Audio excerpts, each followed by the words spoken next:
What if I told you that getting drafted into the NFL is the exact moment you lose all your negotiating power for the next 4 years? I know how that sounds. These guys are signing multi-million-dollar contracts before they played a single down, walking across that stage with their families crying and ESPN graphics showing numbers that would change most people's lives forever. But here's the reality that no one talks about on draft night. The moment you sign that rookie contract, you've just agreed to spend the next 4 to 7 years being systematically underpaid, while the organization extracts every ounce of value from your body before you ever see real money. And if you're truly exceptional at what you do, that rookie contract doesn't become a stepping stone to generational wealth. Instead, it becomes a trap where your excellence works against you. Why? Because the NFL doesn't build championship teams by paying veterans what they're worth. Instead, it builds them by exploiting rookies while they're young and cheap. And today, we're breaking down exactly how that system works and why being too good too early might be the most dangerous thing that can happen to a player's career. So let's start with the foundation of this entire system, because once you understand how rookie contracts actually work, everything else starts to make sense. Here's the thing that most fans don't understand about NFL rookie contracts. There's barely any negotiation happening at all. Since the 2011 collective bargaining agreement, rookie contracts became slotted, meaning where you get drafted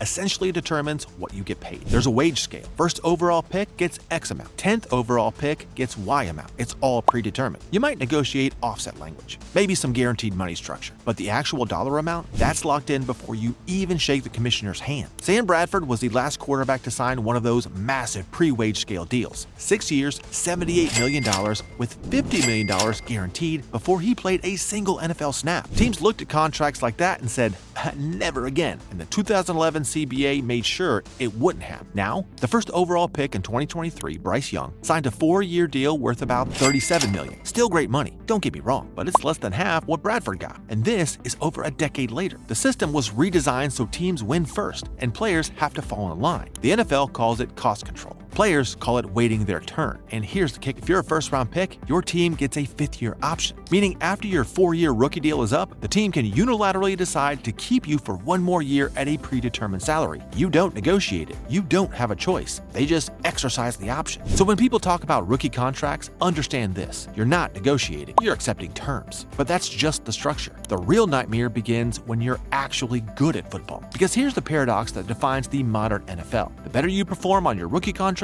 the worse the deal becomes for you. Let's say you come into the league and you ball out immediately. Pro Bowl, All-Pro. Maybe you're an MVP conversation. It sounds great, right? That's the dream. Except now, you're dramatically outperforming your salary. And instead of getting paid what you're worth, you're stuck on that rookie deal where your team reaps all the benefits. Look at Dak Prescott. 4th-round pick in 2016. Nobody expected him to start right away. But Tony Romo gets hurt. Dak steps in. And suddenly the Cowboys have a franchise quarterback making less than $1 million a year. For 4 years, Dallas had a top 10 quarterback on one of the cheapest contracts in football. That's not luck. That's value extraction. And when it came time to pay him, the Cowboys franchise tagged him twice. They delayed that big contract as long as they legally could. Dak didn't get his massive deal until 2024. 8 years after being drafted. That's right, 8 years. Or look at Lamar Jackson, MVP in 2019 on his rookie deal, revolutionizing the quarterback position while making less than $10 million a year. Baltimore had one of the most dynamic players in football at a bargain basement price. And when it came time to negotiate his extension, drama, tension, franchise tag threats. It took years to get done. So here's the uncomfortable truth. The better you are on your rookie contract, the more underpaid you become. You're not getting rewarded for excellence. You're giving your team a competitive advantage they didn't earn. And the reason teams can get away with this for so long isn't just because of the rookie wage scale. It's because they've rigged the entire timeline in their favor. You see, players operate under the assumption that if they just perform well enough, they'll earn the right to negotiate on their own terms. But that's not how any of this actually works. Players think they have leverage. I'll just play out on my rookie deal and hit free agency. Except teams have multiple tools to prevent that from happening. 5th-year option for first rounders, that's 1 extra year they control you. Franchise tag, that's potentially 2 more years after that. Do the math. A first-round pick can be under team control for 7 years before ever testing free agency. And by then, you're not a fresh 22-year-old rookie anymore. You're pushing 30. You've got wear and tear. The leverage you thought you'd have has evaporated. I mean, look at Roquan Smith in Chicago. He was an all-pro linebacker who wanted an extension, but the Bears didn't want to pay him for what he was actually worth. So he requested a trade, held out briefly, and eventually got dealt to Baltimore. Basically, the team decided when they were done with him, and that's when he got to move on. Pretty sad, isn't it? You don't hit free agency when you're ready. You hit free agency when the team is done with you. And by the time that happens, you're often not the same player you were when you stood under raining confetti on the draft stage, which brings us to one of the cruelest ironies of the rookie contract system. At certain positions, your absolute physical prime coincides almost perfectly with the years you're getting paid the least. Not after they get paid, but before. Think about Saquon Barkley. By the time he was negotiating his second contract, he'd already dealt with multiple injuries. The explosiveness was still there, but the Giants had already gotten his absolute best years at a fraction of what he was worth. Ezekiel Elliott, same thing.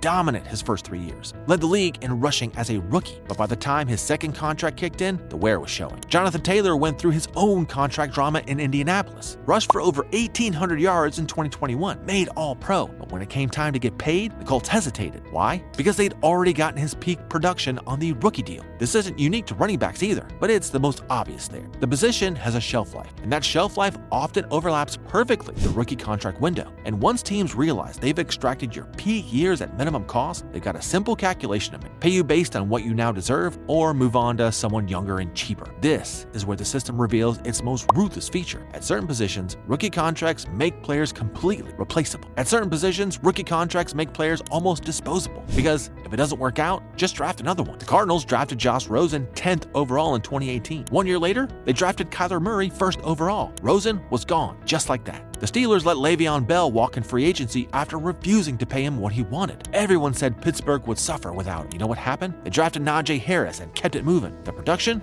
was replaced. The Patriots have been doing this for decades, constantly cycling through defensive players, linebackers, safeties, and corners. Develop them on rookie deals, get their best years, then let them walk and replace them with younger, cheaper options. It's not personal, it's just math. Rookie contracts aren't about building around you. They're about maximizing you while you're affordable. And once you're not affordable anymore, there's another 22-year-old behind you who is, which creates a psychological pressure that most fans never think about, but every player lives with constant. Because once you understand that your window is this narrow, that your body is on a timer, and that one injury could erase everything you've worked for, it changes how you approach the game entirely. Rookies know they have a small window. They know injuries can derail everything. They know the second contract is where the generational wealth gets made. So what do? They play through injuries. They rush back from rehab. They overtrain. They take risks they probably shouldn't take. Because if you're on a rookie deal and you miss significant time, you're not losing game, you're losing leverage, you're losing tape, you're losing proof you need to get paid. We see it every contract year when players suddenly elevate their game. Contract year phenomenon, people call it. But it's not just about motivation, it's about survival. If you don't produce on that rookie deal, there might not be a second contract. And if you get hurt before you get paid, that's it. The dream ends before the real money shows up. Pressure is immense, and it's by design. So when you step back and look at the entire system, from the slotted contract, to the 5th-year option, to the franchise tag, to the physical decline that happens right before payday, you start to see the pattern. And here's what the pattern reveals about the entire structure of professional football. Rookie contracts aren't evil. They're not some villainous plot to exploit players. They're efficient, and efficiency doesn't care about your feelings. If you enjoyed having your perception of how the NFL treats its biggest stars completely shattered, smash that like button like it's a game-winning touchdown. Hit subscribe because we've got more videos breaking down the cold business reality behind America's most popular sport. And if you want to see the player side of this equation, check out our video, Fame Without Security, the reality of NFL stardom, where we break down how being famous doesn't mean you're safe in this league.